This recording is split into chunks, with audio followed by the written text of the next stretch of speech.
Dennis Prager, have you watched the Joe Rogan Trump interview? Only segments of it. So what did you think about the fact that this interview today, which Elon Musk just tweeted it out saying right now, if you type in, Rob, if you go on Google right now, YouTube, and you type in Rogan and Trump, if you just go on YouTube, okay, just go on YouTube fresh, Rob. Close it. Go to YouTube fresh. This is the homepage. Just go brandnewyoutube.com. And if you can go there, Rob, and just type in Rogan Trump, and the first one should come up because it's got 30 plus million. Zoom in a little bit so we can see it.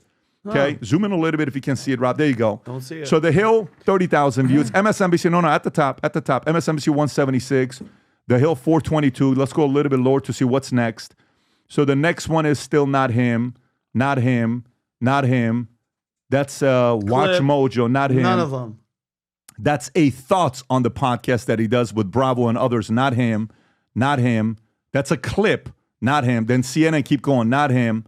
Not the podcast. Keep going. Not the podcast. Not the podcast. You're not gonna find not it. the podcast. Not the podcast. Do you see? Even we're before the interview of the podcast. Wow. And it's not even a podcast. So, by the way, however, if you want to find it, go to the filter, Rob, if you can do it the way you did it. Unbelievable. To go to the filter of views, to solve for the most views. Tell me how this makes any sense. The most viewed interview is 34 million views in 2 days. And you mean to tell me if I type in Rogan and Trump, I cannot see it on the channel here? So from the clips that you saw, thoughts on some of the clips, thoughts on the whole event that took place, the podcast. I have a few. First, the thought that a Nazi and fascist would be willing to subject himself to hours of grilling that he had no idea where it would go is unlikely. His willingness to be grilled by people with whom he differs, if indeed he differs with Joe Rogan, but with others with whom he did, compared to hers, why did she refuse to go on is a more important question even than why did he agree to. We assume he will agree to. Anything that will give him exposure, he will allow himself to be subjected to questioning. She won't, for good reason. They say it was a mistake that she did not go on Joe Rogan. That is not correct. She is so intellectually unimpressive. Forget morally or politically, just intellectually. She is so unimpressive. She could not handle it.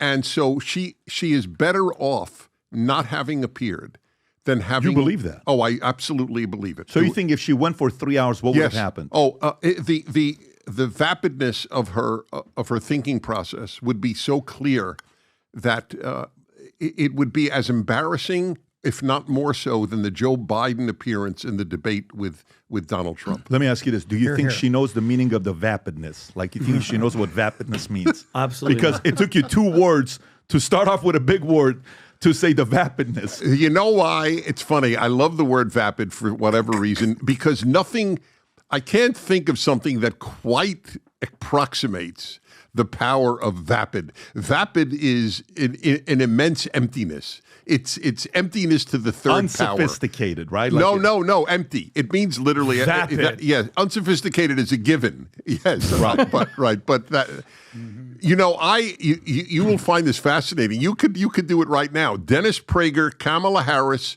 on CNN with Larry King, the late Larry King, when she was running for Attorney General of California. I was, by coincidence, I believe, on the same show with Larry King when CNN used to have me on a fairly regular basis. Yeah. Is this it? Yeah, there we go. Yeah, well, and what clearly, happened? yeah. Tell us about it. No, it was just so the issue arose about a same-sex couple adopting a kid, and I argued. Yeah, there she is. Yeah, I look much younger than she. What year was this, Dennis? Oh, it's a good 14 great years question. ago. I just found Is it. I'll it give you the 14 date. years Oh, ago? please, Yeah. keep going. I'll find the date. No, anyway, I just thought you'd find this event. The subject was the one that I remember, wherein I argued that if I were an adoption agency and I had 2 wonderful couples, same sex and then there was no same-sex marriage, and a married man and woman, I would give the child to the man and woman because I believe that all things being equal, and I kept emphasizing that, it is best for a child to have a mother and father. By the way, all the gay couples in my life, and I am very close to a number, I'm the godfather of one of the couple's children. agree. It is the ideal is to have a mother and father. To deny that is just dishonest. So I said to her, I'm just curious, if you have a wonderful same-sex couple, wonderful heterosexual couple, and everything you know of is equivalent, what would your position be if you were an adoption agency? And she refused to answer the question. It was so fascinating to anybody listening that, well, I would need to know more. Were you so impressed with her that you said one day she's going to run for president? Amazing that you should have read my mind. Did you ever? Were you like, yes. Oh my gosh, she's so impressive? The president of the Santa Monica Coin Society. Yes, okay, but go back to with the Trump and Rogan podcast, right? Yeah. 32 million views. He does it.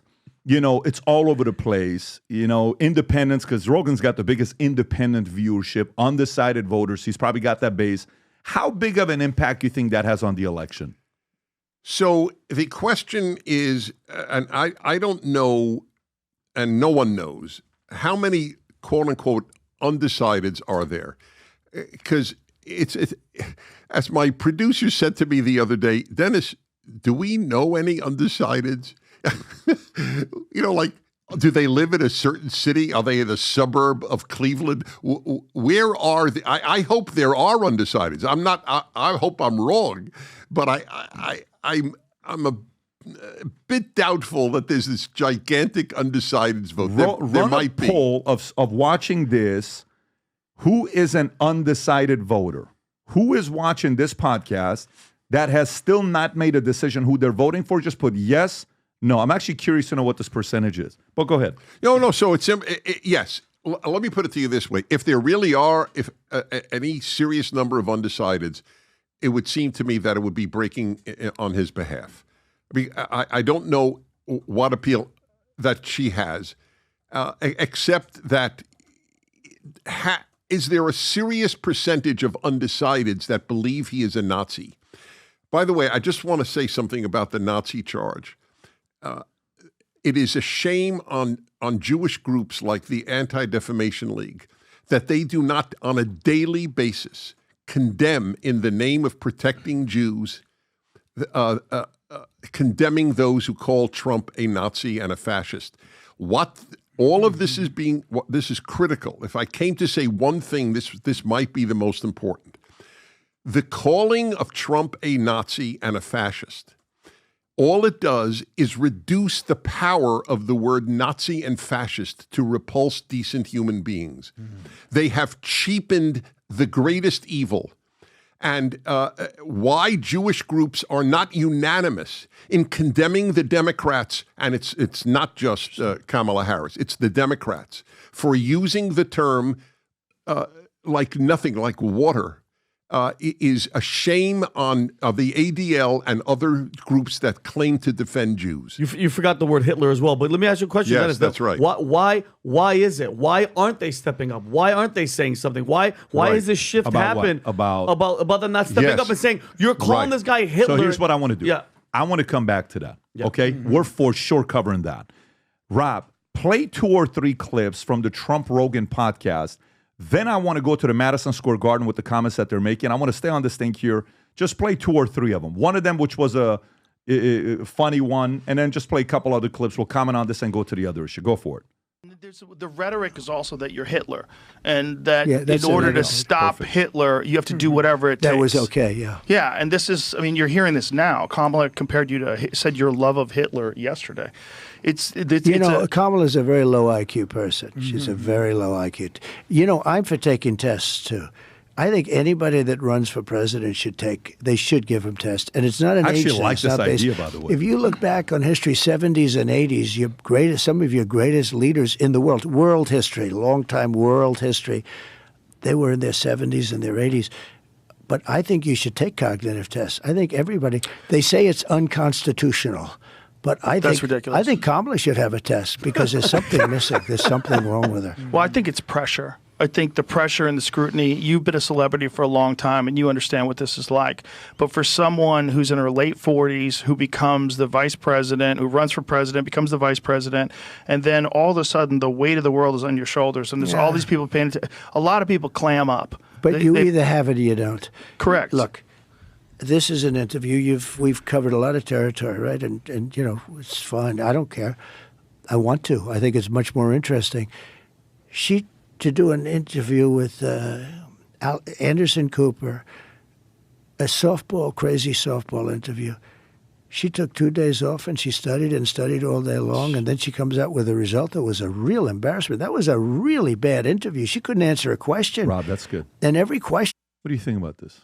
You see this, Vinny? I'll go to you first. Your thoughts about what he's saying with the test, cognitive testing. I think why not? I mean, this person that's going to be running our country and running the free world, they have to be like all there. Like Joe Biden. Like let's be honest. For how many years have we had? Not us. Have they been pretending like this guy is on point? As of right now, Dennis, God forbid something happens. Where is Joe Biden? Is he actually going to be the one making the calls and saying, do this, do that? I know the answer. It's no. It's the people that are around him. But I think 100%, Pat, every single year, let's test and see if you're all there. Because if you're not there, your faculties aren't there, we got to move on. We have to. Dennis. So, again, it's the sidebar that fascinates me. Always I ask if the shoe were on my foot or the shoe were on the other foot. Can you imagine a Republican president equally incapable of being president, yet staying in the office, and they're appointing the nominee for president, not nominating, appointing, then the Republicans would be called the fascist party, the authoritarian party, the anti-democratic party.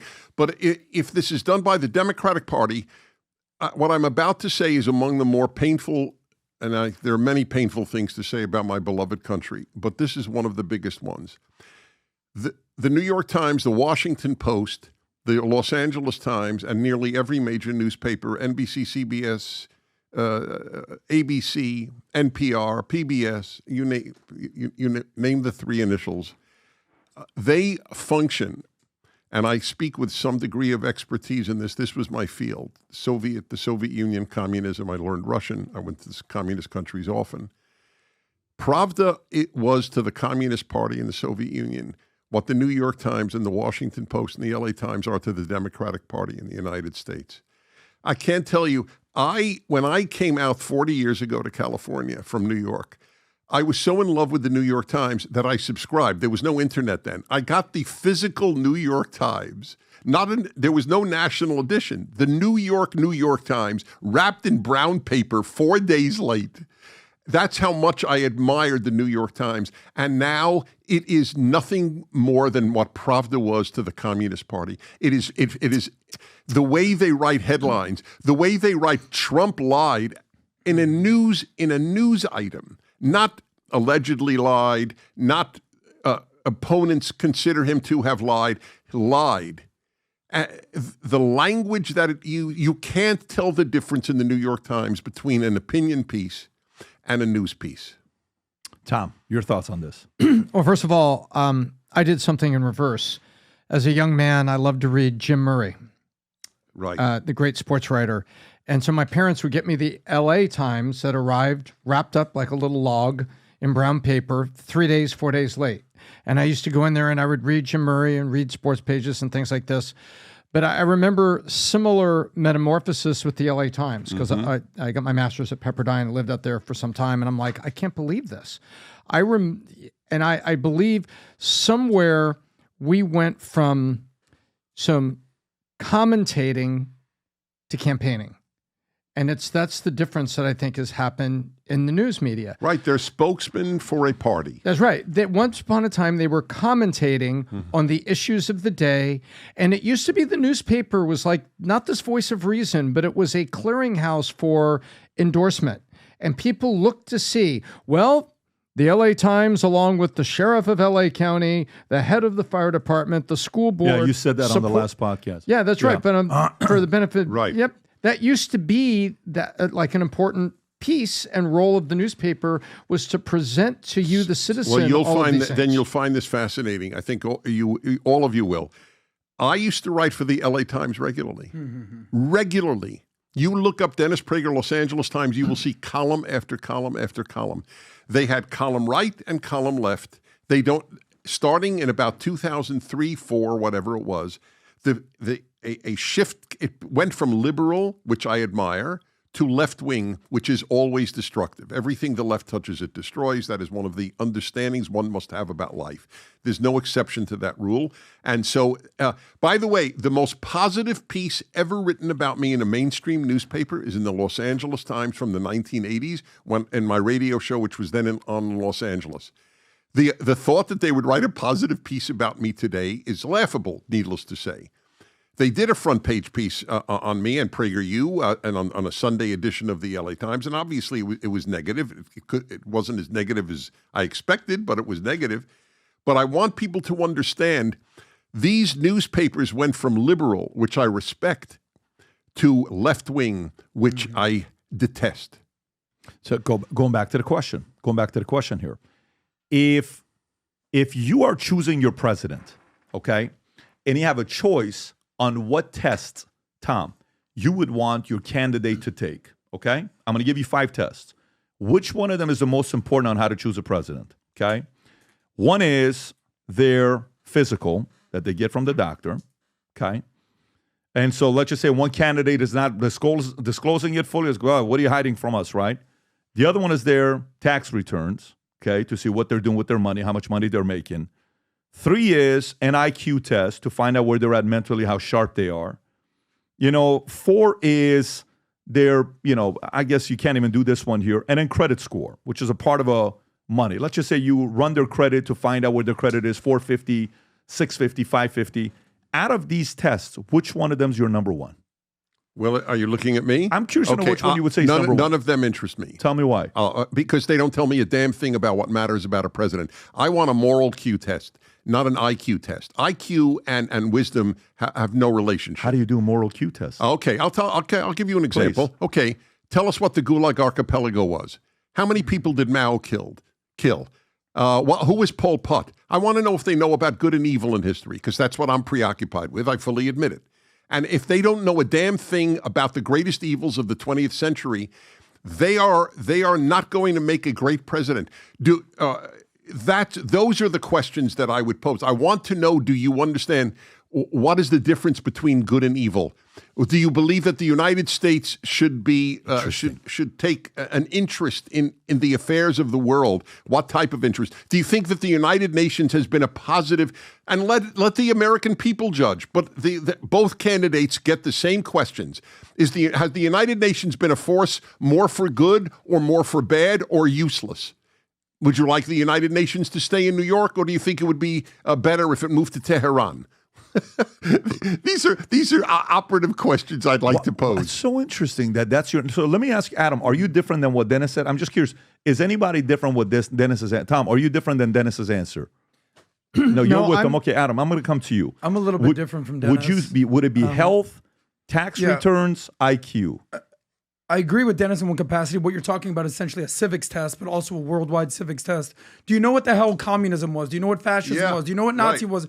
Do you know what happened in China? Do you know that the deadliest, bloodiest century of all time was the 20th century? Bingo, just a couple of years ago, 25 years ago. Okay, that's right. Between World War I, World War II, communism, Stalin, Lenin. What do you think? I got what he said. What I'm asking is, what do you think? However, I am also concerned about the fact that we have $37 trillion in debt. Correct. And I'd like someone who can balance a budget a little bit. Little newsflash, not that Trump was doing great with the budgeting. He's quote unquote the king of debt. But now Biden, I think they're this year, 2023, they did the fiscal year minus $1.6 trillion. So But that wasn't one of your 5 tests. But that would go under my moral test. Listen, if you can make it to this point, you have a decent IQ. I don't need like RFK's doing pull-ups, push-ups. Great. I don't need that. Morality. Do you know how to balance a budget? And do you just have common sense? I think those are pretty important. Yeah. Well, we'll see. Through debate, you would see that would come out. Rob, if you want to go to the next clip on what he says here with the tariffs, I think this is the one on tariffs, right, that you sent me. Go ahead and play this clip. It'll Did keep you just companies- float out the idea of getting rid of income taxes and replacing it with tariffs? Well, okay. Were you serious about that? Yeah, sure, but why not? Because our country was the richest relatively in the 1880s and 1890s. A president who was assassinated named McKinley. He was the tariff king. He spoke beautifully of tariffs. His language was really beautiful. We will not allow the enemy to come in and take our jobs and take our factories and take our workers and take our families unless they pay a big price. And the big price is tariffs. And he'd speak like that, but he was right. And then around in the early 1900s, they switched over stupidly to, frankly, an income tax. And you know why? Because countries were putting a lot of pressure on America. We don't want to pay tariffs. Please don't. Believe me, they control our politicians.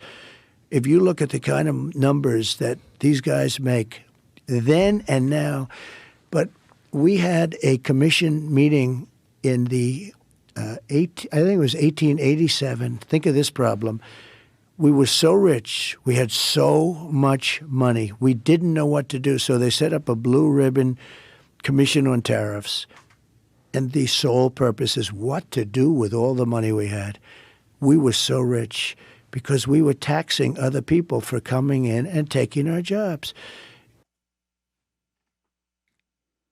Tom, you know what he says in this part? I don't know if did you watch the whole podcast with the two of them? You saw the clips. I've seen this clip, okay, but I have not seen the whole thing. You know thing what he said, which I had never heard a candidate explain, Tom? He asked him a question about debt. And he says, well, the one way you got to look at debt is the following way. He says, the value of America has gone higher. Mm-hmm. So it's okay to have some debt, and the goal isn't to pay off debt. There's background, Rob. I don't know what that background noise is coming. The goal isn't to necessarily eliminate the debt because our net value as a country, if it was a company, has gone up.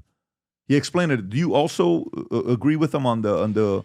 Well, there's relativity with debt, right? So debt, you buy bonds, foreign countries, mainly Japan. We talk a lot about China, but Japan owns more than anybody else. Buys the debt, and that allows you to finance things. Okay, that's how it works on the global stage. So, however, if you look at what's called your debt to equity ratio, and I'll make this really simple for people. Let's say you've gotten out of college, you've done okay. A couple years later, you find yourself $50,000 is what you make, and you buy a used car for $10,000 in debt.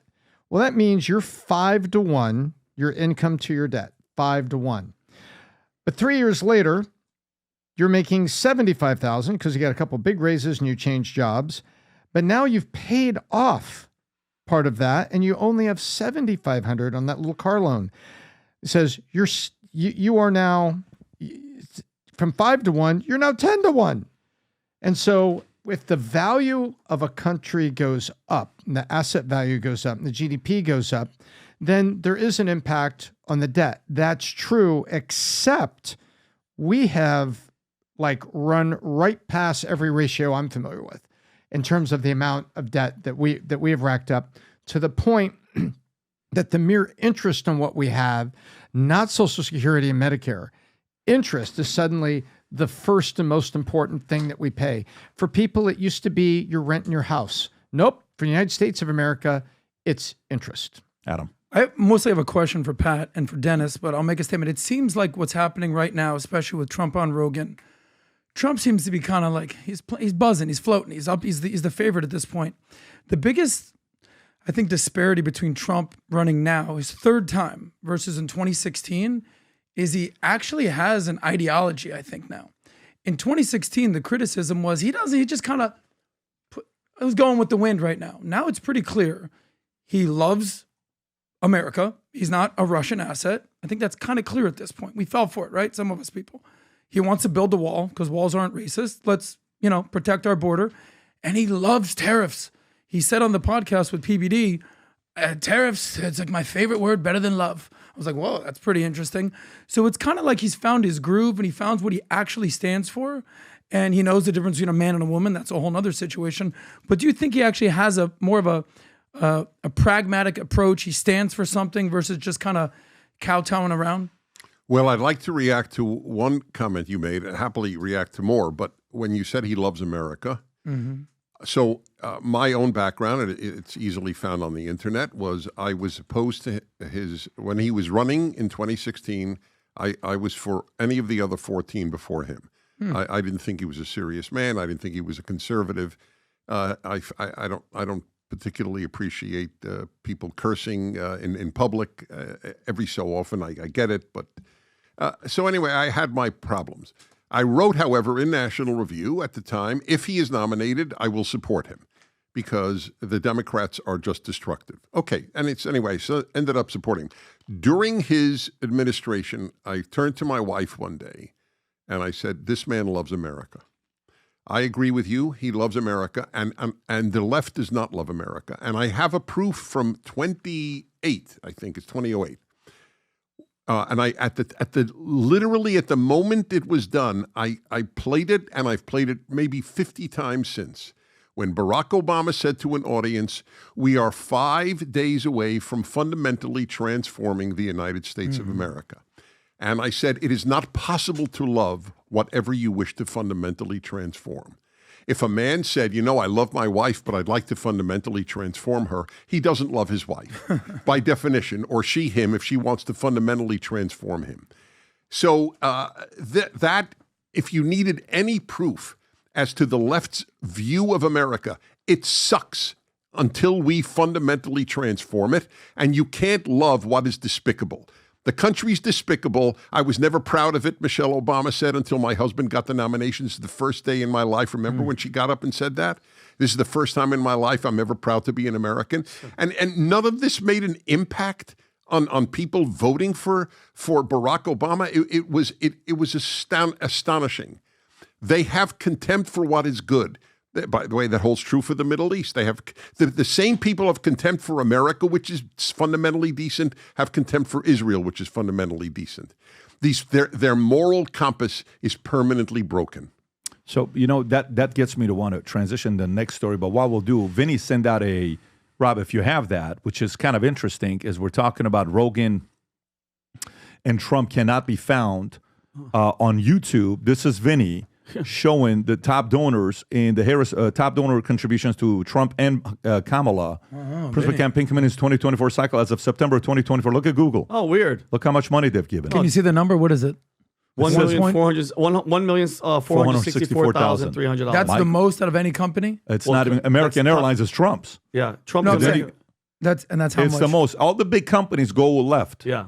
All of them. They're easy to they're Apple, for sale on the Wells other side. Fargo, Microsoft, Nvidia, Johnson & Johnson, Boeing, Apple. everybody. That's right. Everybody's on that side, right? Pfizer, Versus what they're giving money on this side. But these are big companies. What about big mega donors? Like some people give $100 million, don't they? This is all about context, Adam. No, I'm understanding that. The context is why isn't Trump Rogan podcast showing on Google? Well, the top donor to Kamala is Google. Makes complete sense. So, meaning there is a reason sense. that somebody can speculate. Interesting. Here's why this is going on. Now, let's transition and it into. Still has 30-something million views, and you can't even find it. It still has. Election night is 8 days away.